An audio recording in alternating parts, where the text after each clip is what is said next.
Hi, I'm Ian McAllister, and I'm putting on the Ritz. I'm Jimmy Adams, and I will fight for my right to party. And I'm Sam Maggs, and I'm coming up, so we better get this party started. Oh, I'll get the door. Hi, I'm Robert Ruthven, and I brought a £4 bottle of wine tonight, but I'm going to drink the champagne. Hiya, I'm Sadie, and I'm actually choosing not to drink tonight. Welcome to Brainwaves HQ, bringing you the best in board game and tabletop gaming news and a fantastic party.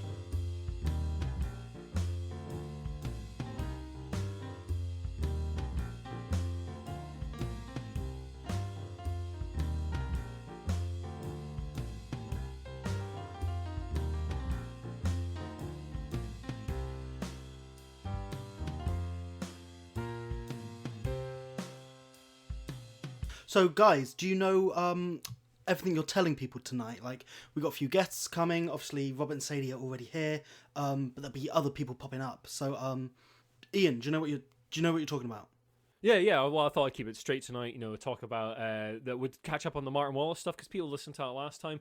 But yeah, it seems that Martin Wallace and Eagle Gryphon have now sort of resolved all the problems with their little legal issue that we talked about in the last cast. And I've got a few quotes to talk about the sort of Eagle Gryphon catching up with all that. Cool, but we'll get to that. It'll be fine. Jamie, Yes. do you know what you're talking about? You prepared something, anything? Hold on. We asked you to. Hold on. Here's Dune. There's a Dune reprint. Talk about the Dune reprint. What? Dune? Yes! Just talk about that. And I think I'm talking about just an Asmodee thing. It's me, it's Asmodee, it's fine. I'll do it. Your favourite. Something about, I think they're partnering with CMON again in some exclusive agreement, but we'll get there, it's fine. Okay, everyone good? Yeah, good. Let's open the doors. Welcome to Brainwaves HQ. Thanks for inviting me to this party. I have to say that I didn't really know what to expect, mainly because you accosted me in the street, threw a bag over my head, put me in the back of a van, and drove me here. But, once all that was over, and I, got to chat to Jamie, Sam, and you, it's a nice place, and, you've put on an excellent spread. Maybe next time an invite might be a little bit more appropriate. Robert, Sadie, welcome to Brainwaves HQ, where, of course, we'll show you around. We'll head out. There's a chill out zone and RPG corner. We'll head over there later on. Obviously, there's a few of our guests here, some guys from the Smart Party. A few other patrons are here as well. Patrons there. I mean, they're the really cool guys. The patrons there. Yeah, of course. They're behind the red sort of. All really good looking. Obviously, very good at decision making. Absolutely. They're in our premium club behind the red taped off area over there. People won't disturb them over there. Although we have the premium club, this is a cast and a party for everyone, of course. And while you're here, why don't you introduce yourselves to people? Because some people might not know who you are. Yeah, that's a good point. We probably should. Yeah, that's a good idea. Well, Robert. No, Sadie. Hi, I'm Sadie. How you doing? I run the Lucky Sparrow Games Cafe with Robert here. That's me. I'm Robert here, and I run the Lucky Sparrow Games Cafe with Sadie. Hi. We are a games cafe in the south of Glasgow. In Shawlands? In Shawlands, yeah. In fact, at 1091 Pollockstars Road, if you want to really drill down into it. But that's about it. Other than that, we're just a couple of guys. That's great. Say that to people all night. They'll love it. Yeah. just a running advert continuously. I'm sure no one will get annoyed by that at all in any way or form. And of course, you're here as our special guests because you're exec producers of the podcast. That's right, yeah. We're executive producers because, as I alluded to earlier, we're on Patreon. But most importantly, I want it to be known that we're taking that really seriously. Like, I know, like, executive producers, like when someone who doesn't have anything to do with the film gets their name attached to it. No, like, we want to be listening to tapes. We want to be getting really angry, chasing you up and down the street with a stick. Oh, and we're going to show you later, like, everywhere your money's going. We're going excellent, yeah. An executive tour of the office. You will be absolutely furious. Absolutely furious. Well, look. Jamie's going to go and get you some drinks, but in the meantime, let me distract you with some. Let's start at the top with a bit of the dry chat, really, because there's always legal issues with setting up a podcast like this, and it seems that legal issues have been resolved recently between Martin Wallace and Eagle Gryphon Games. We reported on this in the last cast, and it seems everything has now come to a conclusion. We'll put a link to the show notes to Martin Wallace's statement, but the sort of highlights are that whatever the disputes about Age of Steam that may have existed in the past have now been resolved to both parties' satisfaction, which is great, and that Martin Wallace has conveyed whatever rights he had in Age of Steam free and clear to Eagle Gryphon Games, or EGG, and that he will... one of the most important ones, I think, is that he will no longer speak or write ill of Eagle Gryphon Games, because he did get quite sort of grumpy and a bit aggressive, and we don't really want that kind of attitude in the game. In the I also industry. noticed as well that it says he won't speak or write ill of Eagle Gryphon Games in professionally or personally as well. So like even just sat at a table at his house playing some games, he's not allowed to badmouth. I like the specific word in there, in public or in private, he says, which means if he's lying in bed, he can't get a pad of paper out and go, the swine. No, that's... How will they know? Will they, they'll know. They'll know. They'll know. Yeah, I like the idea he's more worried that he'll know. Just be worrying about it continuously. A crisis of conscience. Just I gotta own up Exactly. to this, guys. Last night I was making tea and I thought something bad about Eagle Gryphon. I'm sorry. I'm telling you now. Straight to jail. Jamie, did you get the sandpit? Did you get the sandpit sorted out at the back? I got the sandpit working, but I had to tread very Just in carefully. time. Yeah, I know, just in time. Oh, guys, that's the doorbell. I'll go and let the other folks in. Thanks, But thanks, carry man. on, thanks, carry on. Sam. Cheers. Thanks, man. Thanks. Oh, here's some drinks for you guys. I hope you don't mind. Oh, thank you very this much. Best that we've got with your money. Yeah. Well, we can head back out to the garden. We've patched over the hole from the last archaeology episode, so everything will be fine. Oh, I'm excellent. sure no one will fall into that drunk tonight. No, it'll be fine. It'll be fine. That'll be fine. But health and safety is foremost in our minds, always at Brainwaves HQ. I've got a question about the sandpit. I had a look at it as we're coming in. Kind of wormy. This was my problem. It was a little bit, I'll say, infested with sandworms, but they're making something that, has quite a spicy aroma, and I think it'll provide a lot of money for the Brainwaves crew eventually. And this is just coming on hot on the heels. Funny you mentioned that. It's coming hot on the heels of the news that Dune, the almost holy grail of board games in some people's eyes, is getting a reprint from Gale Force 9. Now, Dune was... I have held a copy of the original Dune in my hands in the not too distant past. Like one of my friends had a copy, sort of squirreled away. An old boyfriend had given her. I told her to sell it for vast amounts of money. I'm jealous to the max. It was originally published in 1979 and then last reprinted in 1984 to coincide with David Lynch's film, which I have to say, I love that film because it's so bad. I love that film because it's so amazing, Jamie. Yeah, I absolutely so agree. amazing.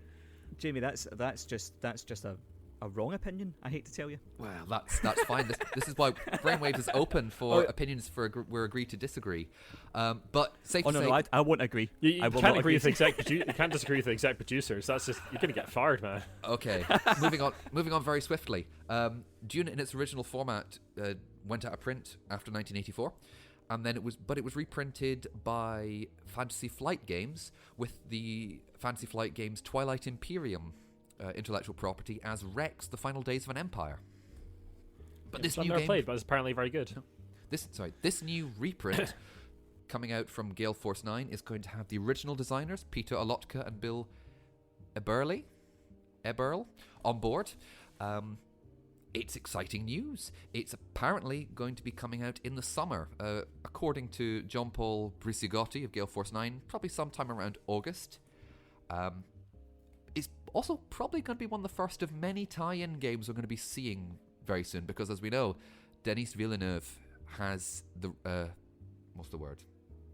Denis Villeneuve is helming a remake of Dune, which is coming out in the next couple of years, and Modifius, publishers of such games as Conan, Star Trek Adventures, and Mutant Chronicles. Iain, be careful here. Has announced they're going to be releasing several tie-in products, including a Dune RPG. Yeah, there was a Dune RPG many moons ago, but I don't think it'll be the same thing. I would imagine No, it'll I be don't think so. 2D20 based, much like Modiphius's other stuff. If anyone doesn't know, Dune, I don't know if some of you guys know about Dune, it's based on Frank Herbert's eponymous series of novels, described as a space civilization power struggle game, where different factions are fighting over the planet Arrakis, or Dune, and it's very, very diplomacy heavy. It's one of the games where it takes about 3 or 4 hours to play normally. Sorry guys, I'm really excited about this because I love Dune. Guys, can you just come back in? I've been looking ages for you. There's loads of people in the party now. Loads of people, and Oops. we're the hosts. Sorry, get being in bad the hosts. house. Get in. Cool. Yeah, it was Gaz from the Smart Party at the door. He just wants to say, Hi guys, there ain't no party like a board game party. Except of course maybe the Smart Party. I'm Gaz from the What Would the Smart Party Do role-playing podcast. When I'm not recording my own show, I of course tune in to the Brainwaves podcast to get the latest hot gossip on what's going down. And you guys are doing a great job, so keep up the good work. And one day we'll be able to remove the blight that is Monopoly from the gaming landscape. Oh, thanks very much for that, guys. Appreciate it. And you're coming up in one of your anniversaries as well, so congratulations on putting together such a great RPG cast. I listened to it myself. It's fantastic. so guys, I just got reading about this thing. Cool Mini or Not and Asmodee are now in this exclusive agreement where Asmodee are going to exclusively be distributing Cool Mini or Not's games across North America. This was announced at like Gamma a couple of weeks back. I think it was last week. Yeah, so I don't think this is going to change the way any of the two companies operate, really. You know, Cool Mini or Not are still going to be designing the games they design. Anyone got strong opinions on their games? I know we've been quite vocal about it here at Brainwaves, really. You know my opinions, I think. I've played a couple of Cool Mini or Not games, but not the massive miniatures-based ones. I didn't realise that Railroad Inc. is in fact published by Cool Mini or Not. So I was but not designed by they're self-distributing. not designed, but still distributed, and that was kind of interesting. But yeah, it's as I've said before, it's a fine game. Do you guys see much play of their kind of games in the cafe at all? We don't see much that play that. What we do see in the cafe is having to deal with Asmodee. The worst company on the planet. Like, I mean, Ooh, they're not the bold, worst. I bold mean, claim. there's worse companies. There's worse companies that we would definitely lose trade deals with. We're if in we said their a name, sticky but- situation here because obviously you don't necessarily represent the views of Brainwaves, but you are executive producers and part funders of the podcast. Yeah. So is what you're saying representing the views of Brainwaves? Okay, well, here's let me sort of try and crystallise our thoughts on Asmodee, right? With the one example I always give everyone about the company, right? They're kind like they're monopolising, if you'll excuse the sort of board game, right? It's But, very Excuse puns here, we welcome. yeah, It's very apt, and we are eternally grateful. We're monopoly positive on this podcast. Oh, Iain, it really warms my heart to hear you finally admit it. I don't like it. We are. But back to Asmodee. Yeah, back to Asmodee. So the way we and all other retailers interact with them is through what is known mythically as the spreadsheet, right? And it's everything they sell, which is 5,400 odd items, right, in one spreadsheet.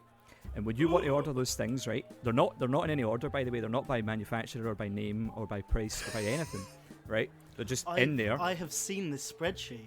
Yeah, Wow. right. Yeah. It is something, isn't it? Yeah, and isn't it kind of like you just put the quantity of what you want and you save it in that spreadsheet or something like that? And you then send the spreadsheet back. So then you send that on. imagine you went to imagine you went into IKEA, right?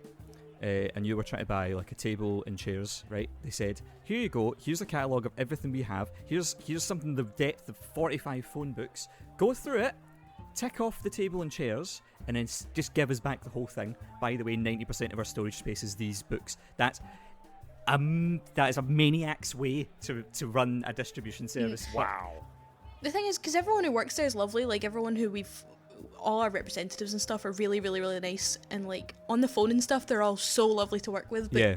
like Robert's saying, like obviously they are a monopoly, so every single time a new game comes out, you go, "Oh, brilliant! This new game's out, right? How do we get it? Oh, is it on the spreadsheet?" Yeah. Where is it? Yeah. It's not. It doesn't lend itself to like browsing, and it's just annoying to use.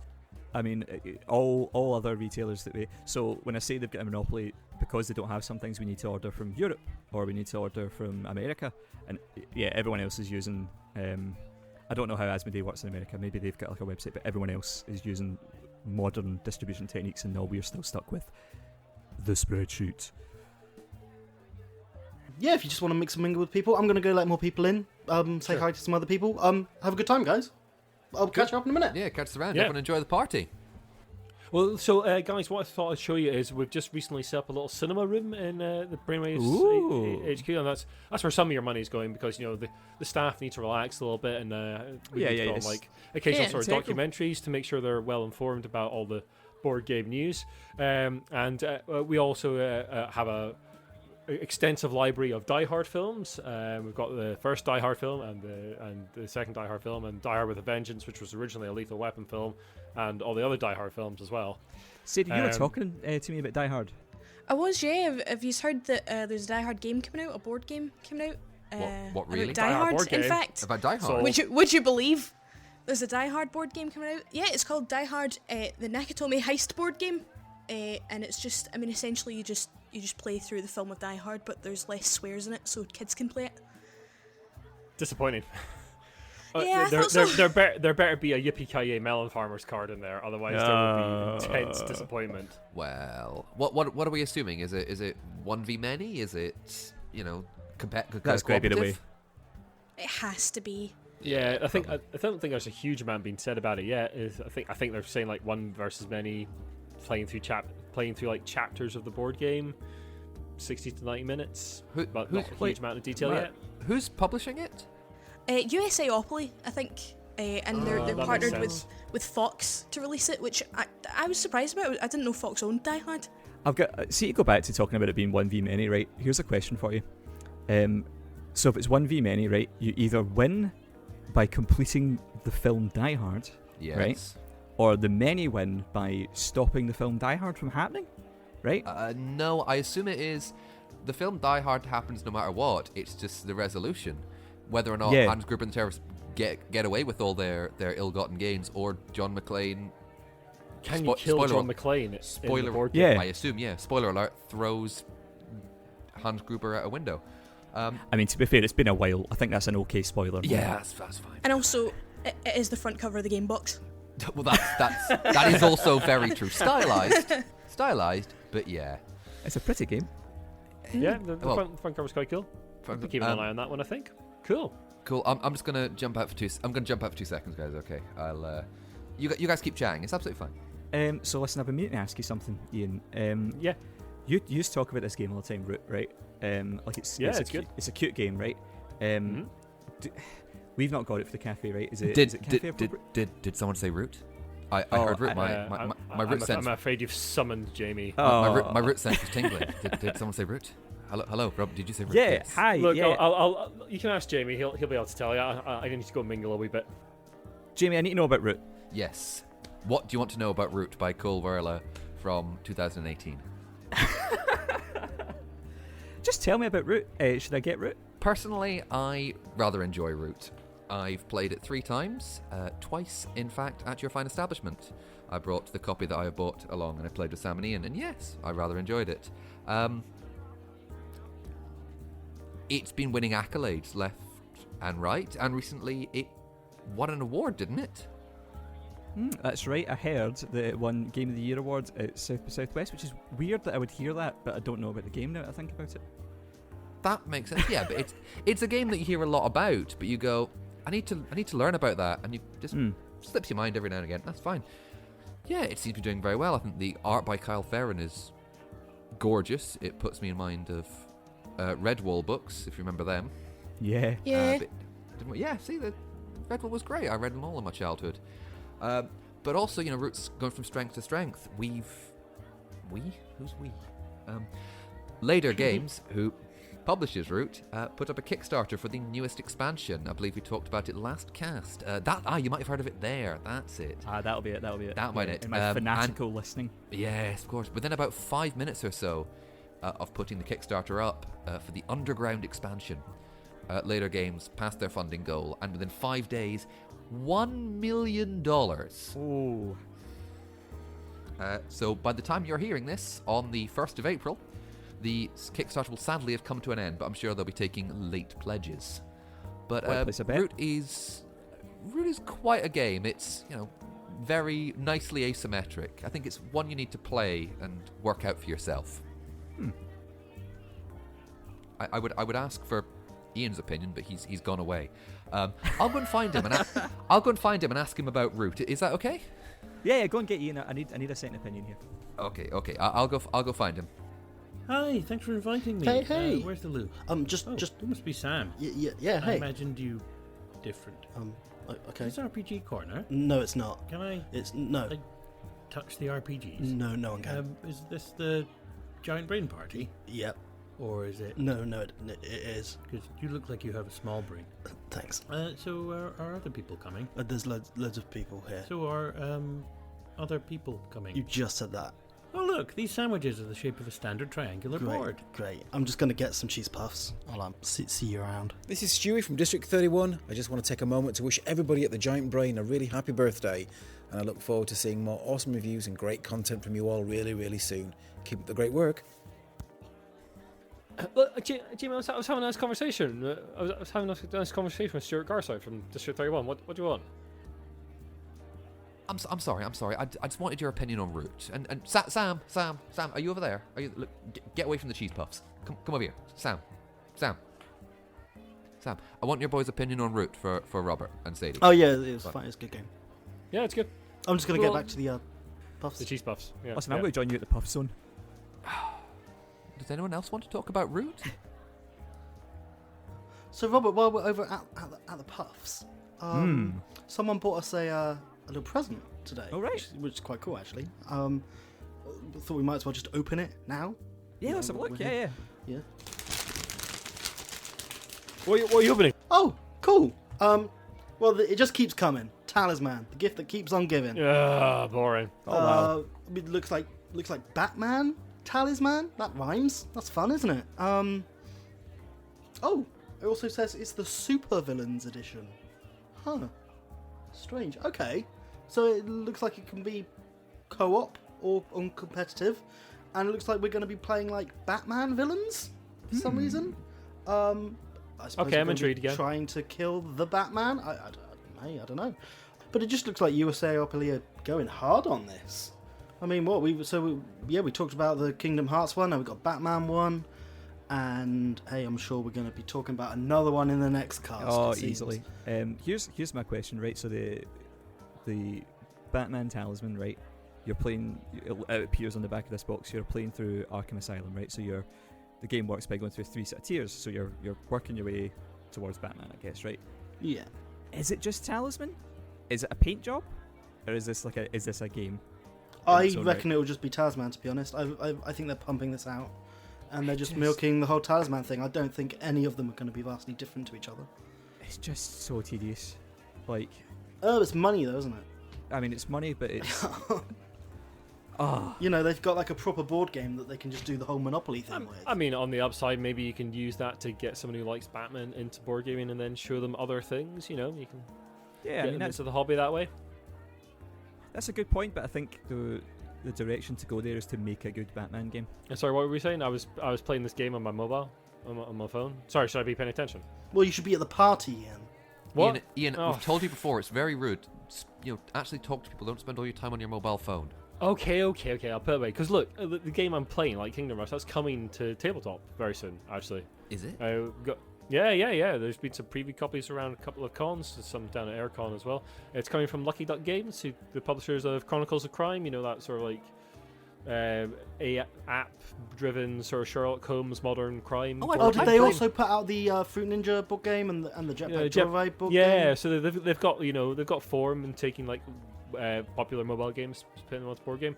Going to be the Tower Defense game, Polyhedron Collider Cast. I think they're around here somewhere. We're talking about it last time on their cast, and it sounded quite interesting. So yeah, one to keep an eye out for. But yeah, look, I think the whole thing's just getting a wee bit much for me. Can we chill out a wee bit? You know, maybe head to the comfy zone.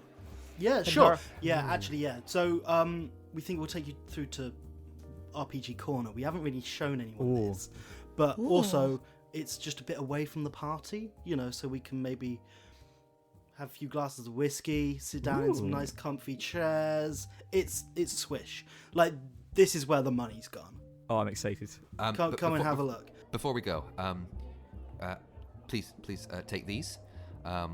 Finest smoking jackets. With all fine money, and one for you, Sadie, of course.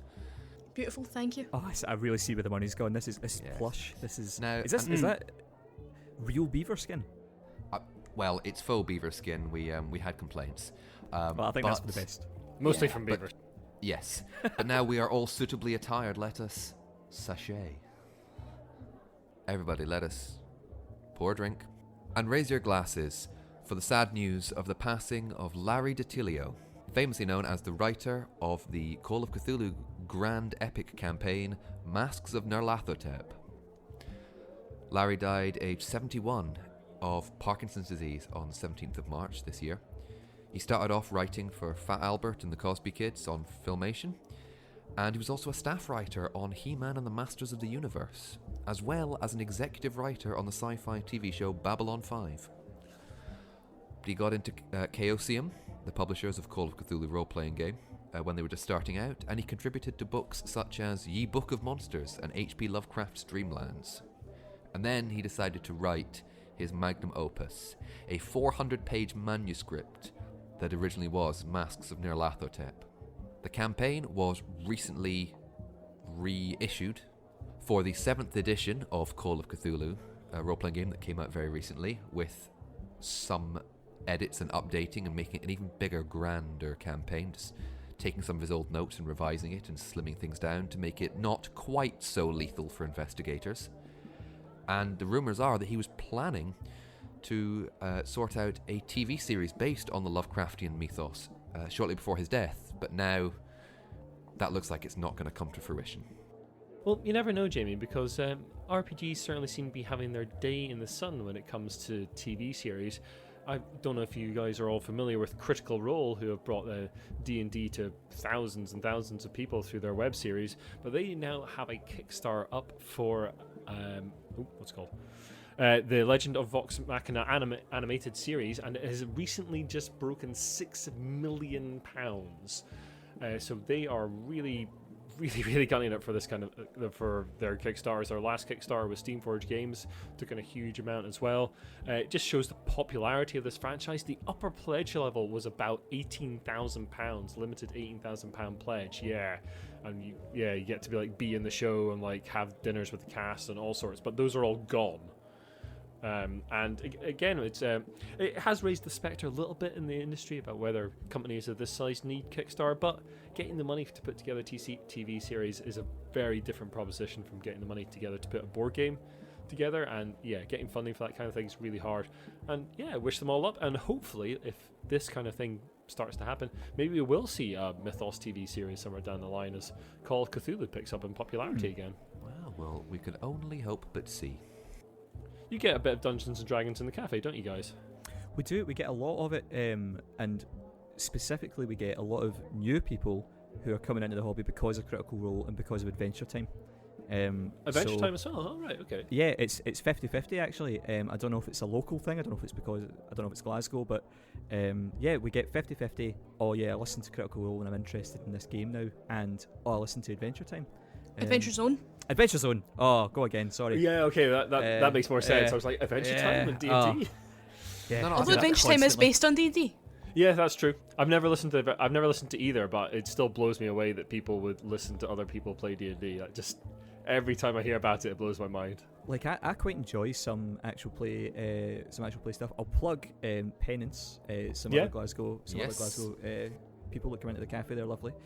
But Penance RPG. But I enjoy some actual play stuff. But see, Critical Role, it's not really actual play. It's just they're all like real actors. It's all. Excuse me. They're all real actors. Is that a slight against non-actors? No, it absolutely isn't. It's exactly the opposite, in fact, right? See, if I want to listen to actual play, I want to listen to someone going, I don't want to listen to someone that's, a trained voice actor, basically. Right? Do you know what I mean? Like, it's No, just a television program. But I mean, yeah, it's bringing people into the hobby, as I say. It's a great thing. Yeah, well, there are more D&D movies on the horizon, we believe. Rumours are bounding that Paramount Studios are going to be doing a 2021 release for their next D&D film. Now, Dungeons & Dragons does not exactly have a happy history with films. The original movie was in 2000, and to call it a commercial flop would be something of an understatement. Pulled in $33 million against a budget of $45. I love it. I love the film. It's bad, but I love it. And for two words... Jeremy Irons. Yeah. he does wander on screen and just sort of swallow bits of scenery whole. The wonderful. Also, people forget that Richard O'Brien, him of the Crystal Maze and Rocky Horror fame, is also in it, as is Tom Baker. It's mad. It's just a recipe for an Oscar-winning smash, isn't it? I was going to say, all men of intense film and TV integrity there. Yeah, it's just D&D just getting increasingly into the mainstream, and it seems like the next logical step. We're bound to see more pickup of the D&D games off that. I definitely think it's interesting to see how it's going to be super interesting to see how it does perform and how it does pick up. Obviously, D&D becoming more popular in kind of other parts of pop culture, so obviously things like Stranger Things boosting the reputation of it. Is it one of those retro things that's kind of, it's cool because it's cool at the moment? Or actually, is it like the World of Warcraft movie, which didn't really do anything, Yeah. Have you seen the World of Warcraft movie? I think the Warcraft film came out, not when Warcraft itself was going down in popularity, but the initial wave had. Definitely. It was not a big thing when the film came out. Yeah.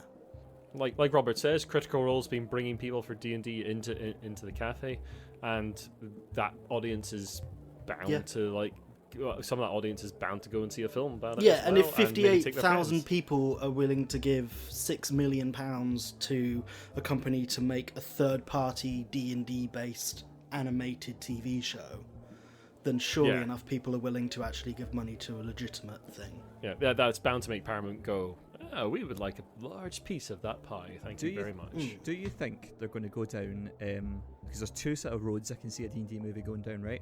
Which is, what you're talking about, Sam, it's just going to be called Dungeons and Dragons, right? And I think if they did that, what they would do was they would make like a Marvel superheroes, but it's fantasy, right? Yeah. Or do you see them going down, Lord of the Rings is inexplicably still making money? Why don't we just do that? I can see them going for more an MCU kind of thing, maybe, perhaps. I can imagine it possibly being like a more sort of like Jumanji Zathura type idea. Okay, yeah, the actual game kind of thing. Yeah. And especially with the new Jumanji stuff being exactly. a huge it's like hit, popular at the minute. Then why not actually have a group of kids? Like at the beginning, it's just a group of kids playing D&D, and then it just goes into the film. Or what about they just something like that? What about they just nick the idea, or not nick the idea, but they copy the idea of the Dungeons and Dragons Saturday morning cartoon, where children go on a Dungeons and Dragons themed fairground ride, and then they're suddenly in a Dungeons and Dragons world. That being said, if we're going to talk about this, a Dungeons and Dragons film is being made. What's the setting they're going to use? Are they going to do their own one? It's just going to be high fantasy. No. It's begun casting. That doesn't necessarily mean it'll actually get made. Yeah, exactly. We'll see. Like Wizards, it begun casting. No I don't guarantee it's going to be cast. But also, you've got to think about, like, when you talk about setting and pleasing fans and stuff, they frankly don't care about that. It's like people, when the World of Warcraft movie came out, they were like, there's so many more interesting stories to do than orcs versus humans. But it's just like, but the general public don't care about that. No, I know. Yeah. So that's what they're just going to show people. So they're just going to show people Forgotten Realms and high fantasy, classic D&D stuff. Yeah. Oh my God! The alarm's going off. Jamie, it's the breaking news alarm. Oh, I think. Hold on. I'll go and calm everyone down in the party. I'll just let them know. Okay, I'll be back. I'll go and turn the alarm off. I don't know about you, Sadie, but I'm panicking. I'm freaking out. Nobody panic. Wait. Calm down. Oh yeah, I think I hear some news coming through the tubes of the Brainwaves HQ. So this is breaking news. Apparently, So the Chinese government has destroyed all the copies of an RPG supplement. So yeah, this happened just after the printing completion of a Call of Cthulhu RPG supplement called the Sassoon Files, which is going to be set in 1920s Shanghai. And it was a Kickstarter last year, all ready to go, all ready to be sent off. And then the folks involved got contacted by the printer, who said the Chinese government have decided that your book contains stuff we disagree with and we don't want out there, and burnt all their stock. And they've had their deposit returned, thankfully, so they haven't actually lost out any money. But obviously it's a massive delay to their Kickstarter, a massive delay to their fans. But yeah, just an incredible thing to have happened to an RPG company. I haven't heard of, there must have been other RPGs that have been put out by Chinese printers that have stuff that the Chinese state would consider questionable content. See for publicity for a horror game supplement burned by the Chinese better. Communist Party. I mean, they've done them a favour there, haven't they? Yeah, absolutely. I mean, yeah, we could just slap that on the front cover. This book banned and burnt in China. Absolutely incredible. But if you think about it, that the book was published in China. The government may have had an issue with it, so they burnt it. How many companies nowadays, be it small independent companies or even the big companies, are using China as a production side of their games for pretty cheap labour and stuff? Yeah, pretty much everyone now is. I understand it can be considered a logical fallacy. This is a bit of a logical fallacy, but when it comes to the Chinese government deciding what they disagree with now, it's quite possible, because of the setting in 1920 Shanghai, that is going to influence it. But raises the spectre of it happening again. It raises the spectre of happening again, and it might be of a less of an obvious choice. And again, as I said, danger of a fallacy, a logical fallacy, but one to watch out for. Hey everyone. We should probably just all get back to the party, to be honest. Pretty much everyone's here by now. That's fair. Iain, these guys just want to say hey. Happy birthday, Brainwaves! Can't believe you guys are one already. Congratulations, and you guys are doing an amazing job. Can't wait to hear what's in store for the next year for you. And by the way, is that Dior Homme you're wearing? It smells divine. Anyway, gotta go. Bye! Just wanted to say a big congratulations to everyone at the Giant Brain and Brainwaves. Loving the show, loving the party.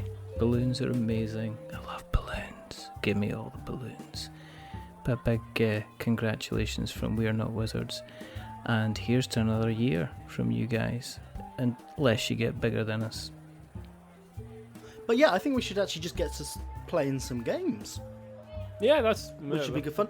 Anyone know any kind of good party games that we can just jump to? We've got quite a big crowd of people, but we can probably split up into groups. I don't know what people want to do. Well, I got this new game off Kickstarter called Offensive Adult Party Game, and sort of taking the mick out of Cards Against Humanity. I mean, is it okay? It's taking the mick out of Cards Against Humanity? I don't know. I mean, there's lots of different party games out there, and they're all good ways to get people into the hobby. Yeah, I saw this as well, and I don't know how I feel about this. Like, when we were at Lucky Sparrow Games Cafe, 1091 Pulitzer Road, we saw people playing Cards Against Humanity. You know, that actually is still obviously popular. People are playing it, and hey, if it gets people playing games, it gets people playing games, right? We see people come in to play Cards Against Humanity, to play Exploding Kittens, and they're always very easily talked into playing a good game instead. So it is like a good... See, the thing, yes, there is this snobbery that Exploding Kittens and Cards Against Humanity are not good games by something in the sense of the modern board game community. But you know what? If they get people playing, if they get people having a good time, I think that's the minimum criteria for it's a good board game for a lot of people. Yeah, and you say, you know, that it gets people, like, people very quickly get talked into playing a good game. But initially, surely they've come in and that's what they've picked up. So that's made them step into that room, which is the first thing, right? But just getting back to what Iain saw on Kickstarter, I don't know if anyone else saw this. Did people see this? Yeah, I saw it as well. So basically, someone's come up with their own game called Offensive Adult Party Game, which is it's Cards Against Humanity.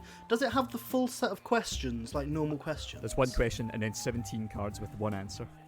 Yeah, and the question is, I like playing offensive adult party games because I lack creativity and enjoy the illusion of being funny. Now, whilst I kind of agree with the sentiment a bit, that's going a bit far. Yeah, it's kind of like. Okay, on. Oh, the thing is, I think, right, because Cards Against Humanity is a mega embarrassing game, and see, when we're talking about like mechanics and stuff, like I think the concept of the game is good, like it's sound. The problem is all the comedy in it is, I've said something really offensive. Yeah. Do you get it? But somehow this is much more embarrassing. Going, oh, actually, I'm too highbrow to enjoy a game like that. The whole point of this one as well is, one, you can't play the game. It's not a game. Like, this is offensive adult party game, what I'm talking about here. But also, isn't it just a bit like, shut up about it? Like, we get that a lot of people don't like it, but like, it just, like, it's a weird word to use, but this just seems really lame. Yeah, but it'd be like if Robert and Sadie, every time someone picked up Cards Against Humanity, they said, "Get out of my cafe." That's not good. That doesn't really help grow the board game. Yeah, like we did at a all. brainstorm a couple of weeks back all about gatekeeping, and you know, a certain demographic of the board game community essentially just not letting other people in because they see them as not proper gamers or not veteran gamers. Our favourite phrase. No, it's your favourite phrase, Sam. That's because Sam is a veteran gamer. He's the only one at Brainwaves HQ that is actually a veteran gamer. If I'm a veteran player of Cards Against Humanity, do I get a free copy of Adult Party Game? Keep wishing, sunshine. Send them a message. I also disagree, because while I believe Cards Against Humanity for me can swing between a good laugh, having a good time, and sniggering like Beavis from Butthead, I believe it is possible to not be offensive in it and just game it so the people that you're playing with, you know what makes them laugh. So don't always go for the most offensive stuff, because depending on the people, they might not find that funny. I mean, I think the problem we would have with it, because the games are red hot ready, right? It's just so embarrassing. It's really, really funny if you're like 12 years old and you think that a boob's hilarious, right? That's fine, right? I want to make that very clear, right? I'm not saying, like, when you're talking about like gatekeeping and all that, we fundamentally agree. Like, it's not that it's not a proper game; it's a really bad game, right? Yeah. And when you say you can play it without using these sort of edgy cards, that game has existed for years, and it's called Apples to Apples. I was going to say, right? It is called Apples to Apples, but Apples to Apples does exist, and Cards Against Humanity seems like the logical next step for a more adult version of it. Yeah. The thing is, I saw quite a lot of sort of like reasonably sort of high profile, I hate the term, but content creators, like reviewers and all sorts, like ourselves, sort of sharing this around and sort of like laughing and going, "Oh, isn't this funny?" It's like, can we not be like that? That'd be great. Like, just alienates people, really, though, doesn't it? Yeah, you know? you're just alienating people that might eventually be fans of the board games that you like, and you can use that. You can like bring them into the hobby. You don't have to. Board games already have a snobbery problem at times. Let's not exacerbate it by going, oh, look at this. These people who play this game that can be offensive, but you know what? We're better than them. Well, you know what? By doing this, you're not.